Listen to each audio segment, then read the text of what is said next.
What is going on, Magic community? Zadok with Blitz Gaming coming to you again from my secret lair in the middle of nowhere.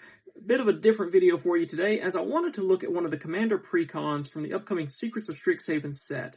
When we look at these precons, we're always talking about new cards we can add to the deck, but we don't always talk about the cards that should be coming out of the deck to make room for these new cards. So today I'm going to be looking at one of those Commander decks and what I would take out of it, and some things I would look at possibly adding into the deck to improve it. Anyway, today we're looking at Silverquill Influence, led by Killian, Decisive Mentor.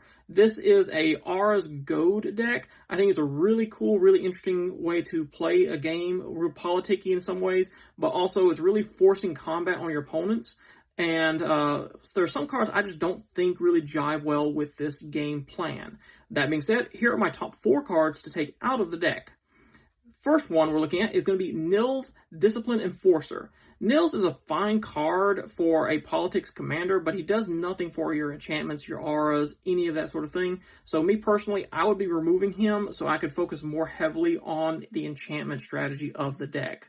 Next up I'll be looking at taking out is going to be Tomic, Wielder of Law.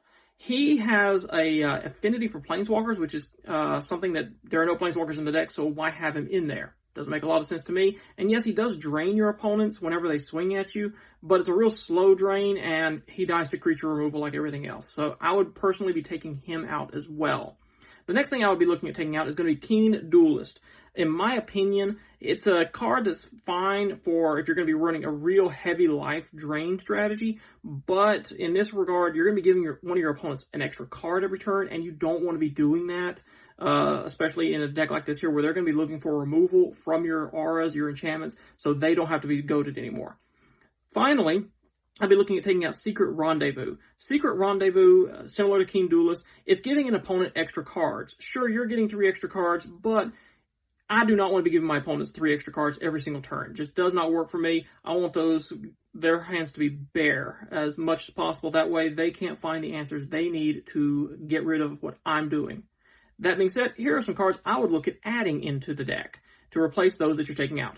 First one being Eye of Needhogg. I think it's a really cool card. It'll help goad your opponent's creatures and keep them swinging, while also giving them a little bit of a buff potentially. I'd also be looking at adding in Doomwake Giant.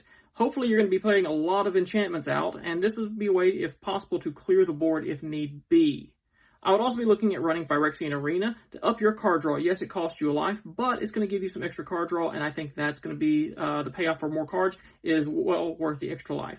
And finally, I'd be looking at Sphere of Safety. Sphere of Safety is a great card to potentially build up a pillow fort wall and make it just not feasible for your opponents to attack if they get around your goad mechanic. That being said, those are my top 4 cards that I would look at adding into the deck, the cards I would look at taking out of the deck. What do you think? Let me know down in the comments below.